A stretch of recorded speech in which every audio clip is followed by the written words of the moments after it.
Today's topic is why rejection hurts so much. The psychology of emotional pain. Imagine this, you send a message to someone, a friend, a crush, a colleague. You see them online.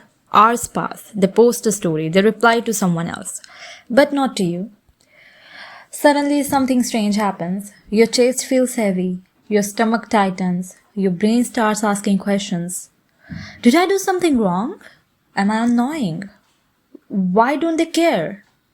What's fascinating is that your brain doesn't treat this experience as a simple disappointment. In many ways, it treats it as pain, real pain. And according to neuroscience, that's not a metaphor. Welcome to Purple Mind. Most people think rejection hurts because we are emotional. But psychologists and neuroscientists have discovered something far more interesting. The pain of rejection isn't just emotional, it's biological.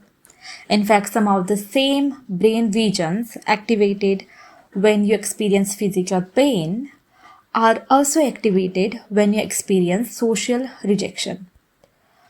Which means that when someone ignores you, excludes you, or rejects you, your brain reacts as if your survival is being threatened. But why? And more importantly, what can we do about it? Point first, the ancient brain still lives inside you. To understand rejection, we have to travel back thousands of years. Imagine you're living with a small human tribe. There are no cities, no internet, no hospitals, no police. Your tribe is everything. Your food, your safety, your protection. Now imagine your tribe rejects you. Suddenly, your chances of survival decreases dramatically. Evolution understood something important. Humans who feared rejection survived longer. So, over thousands of generations, our brains developed an alarm system, a system designed to make social rejection feel painful because pain forces attention.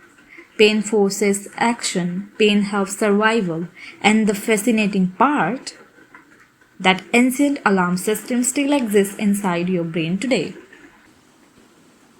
Point 2, the science of social pain. In neuroscience, researchers often discuss something called the anterior cingulate cortex or ACC. Don't worry about remembering the name. What's important is what it does. This region acts like an alarm system for pain.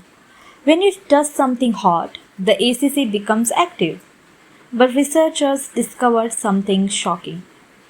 When people experience social rejection inside laboratory experiments, the same region become active again. In other words, your brain processes emotional rejection similarly to physical pain. This doesn't mean heartbreak and breaking your arm are identical experiences, but it does explain why rejection feels physically exhausting, why your chest feels heavy, why your stomach hurts, why your brain won't stop thinking about it. Because, from an evolutionary perspective, rejection was never just emotional, it was a threat to survival. Point 3, why we replay rejection in our minds. But here is where things become even more interesting. Have you ever noticed that rejection doesn't simply hurt once, it hurts repeatedly? You reply the conversation, you reread the message, you imagine different outcomes. Psychologists call this process rumination.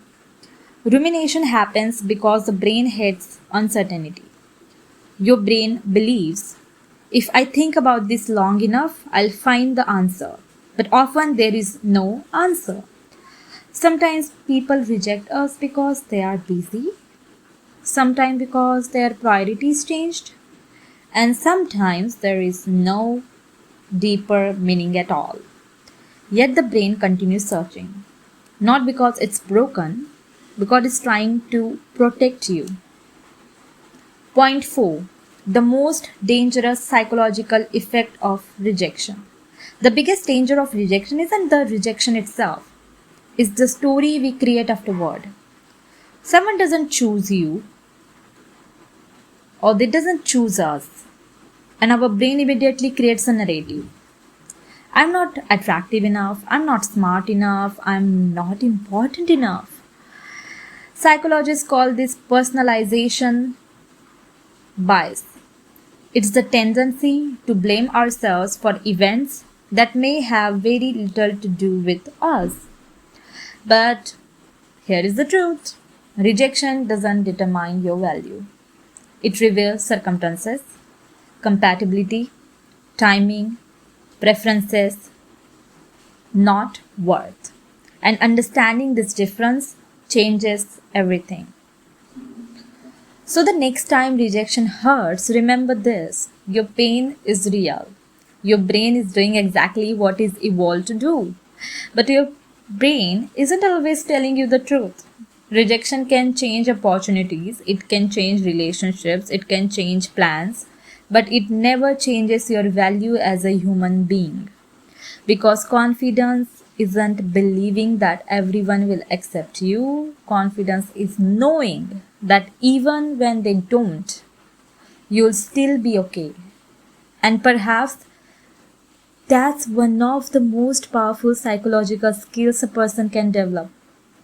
Now, I want to ask you something.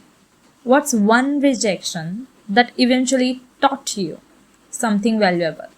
Let me know in the comments.